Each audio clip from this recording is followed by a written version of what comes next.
Hello friends, welcome to Striver's Learning Point. I am here with part number 8 of Behavioral Finance and Behavioral Economics series video. In this video, I am going to discuss about loss aversion bias. So loss aversion bias is one of the most important and most searched topic.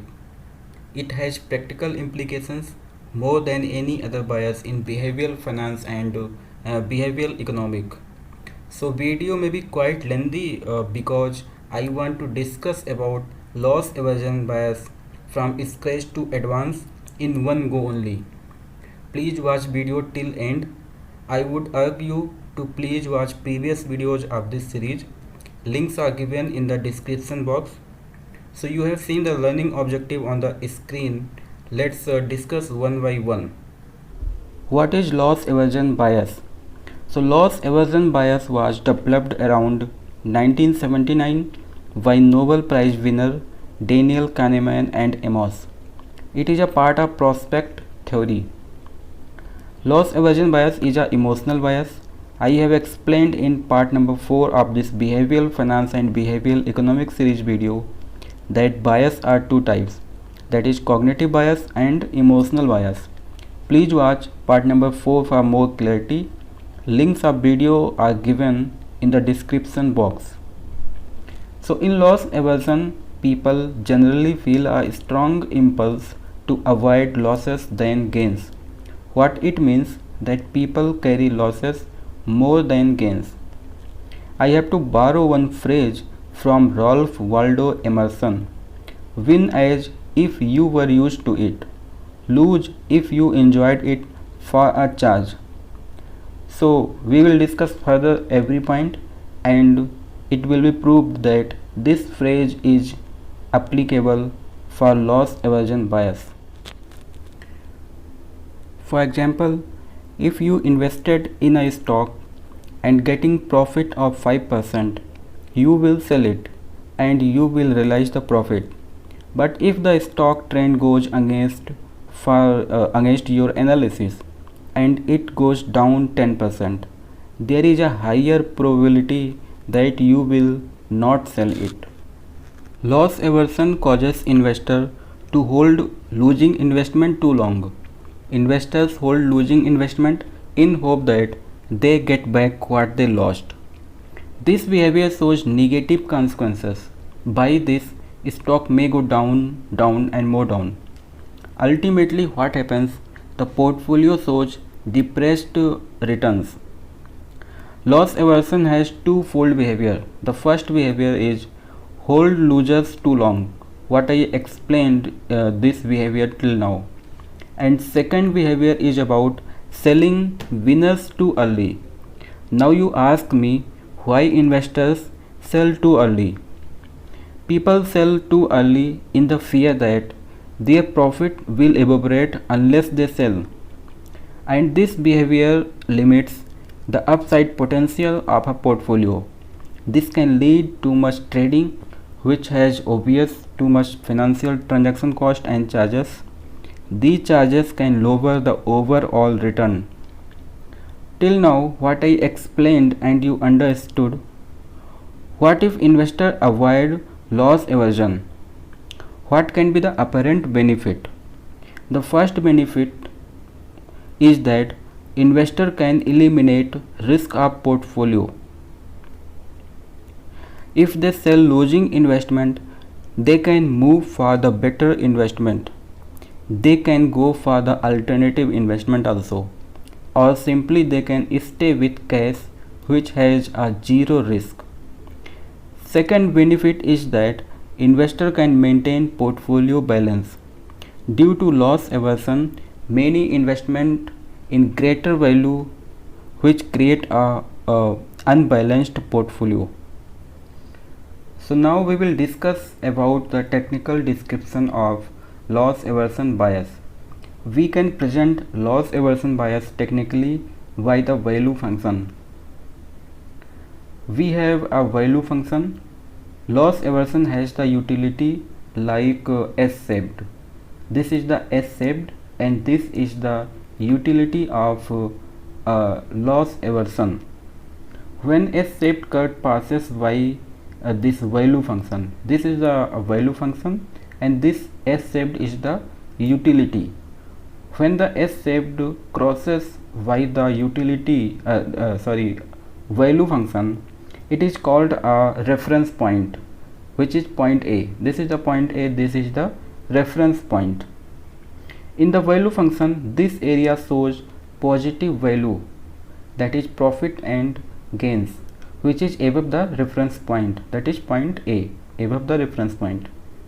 And below the reference point, this area shows the negative value, that is losses of an investor. People evaluate utility as gains or losses from this reference point. Looking in this, a gain of $0.05 may have a utility of $15, but a loss of $0.05 will have a utility of $40. This shows people are far more sensitive to losses than gains. Before I go for more deep interpretation of this value function, let's understand 2 points, that is risk seeking behavior and risk averse behavior. So risk seeking behavior shows the desire to hold losing investment too long. People accept greater volatility and uncertainty, while risk averse behavior shows selling winning investment too quickly. So in the value function, people are risk seeking here. This area where people shows the risk seeking behavior when they keep holding their losing investment, and people show risk averse behavior here where they sell too quickly the winning investment also. So till now I have explained point number 1 and point number 2 of our learning objective. Now we will see how loss aversion bias has practical implications, that is point number 3. Now suppose you are a portfolio manager and you are sitting with your client with monthly performance of your client portfolio. You present something like this. Usually here your client notice 3 stocks are winners and 2 stocks are losers. In so many cases, your customer will dread selling those stocks which has not performed well. They fear to book some losses and hoping that it will rebound, and then they will sell it at break-even point, because client behavior are risk seeking behavior. When monthly statement showed some profitable stock, a client having risk averse behavior will strongly urge to take money and run. A rational decision says take risk to increase gains, not to mitigate losses, but a loss aversion bias instigate investors exact opposite. That's why loss aversion bias cannot be tolerated simply in financial decisions.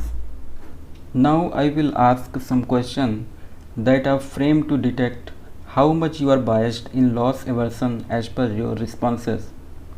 So this question and getting responses and interpretation is the process of diagnosis testing, what we have discussed in the learning objective. So here is the question number 1. Suppose you make a plan to invest 1 lakh. You are presented 2 alternatives. Alternative number 1, be assured that you will get back 1 lakh even if I don't make any more money. Alternative number 2, have a 50% chance of getting 1,40,000 and 50% chance of getting 70,000. So people who are loss averse, people who have loss aversion behavior are most likely to select option number 1 only, alternative number 1, even though option number V offers a larger potential return on the upside. But people who has loss aversion behavior will select alternative number 1. So now the second question is, choose one of the these two outcomes. Outcomes number 1, an assured gain of rupees 4750, and outcomes number 2, a 25% chance of gaining INR 20,000 and 75% chance of gaining nothing. So there may be two response of this question. The rational response is option B, but loss aversion behavior. Due to loss aversion behavior, many investors are likely to opt for the assurance of a portfolio in option A. So it means those investors who choose option number 1 has a loss aversion behavior. So as a advice to avoid loss aversion bias, stop loss rule is a effective remedy, because holding losing investment for too long is harmful to the investment health. In deciding stop loss, you must consider the expected level of volatility. Your stop loss should be more than expected volatility. You have to also check the customary ups and downs of the stocks. Second advice is related to take money and run. As I told, loss aversion bias can cause investor to sell winning investment too early.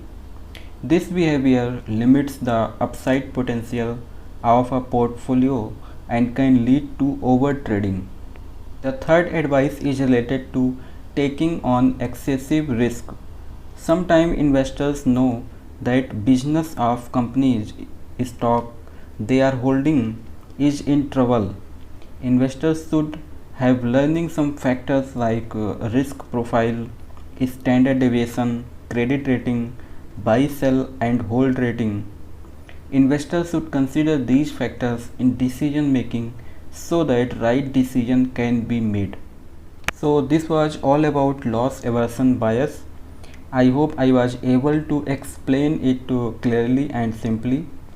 I am going to make next video on one more important emotional bias of behavioral finance and behavioral economic. For being updated about my upcoming videos, please subscribe the YouTube channel and press the bell icon button also. Hit like on the video and share with friends. So see you in the next video.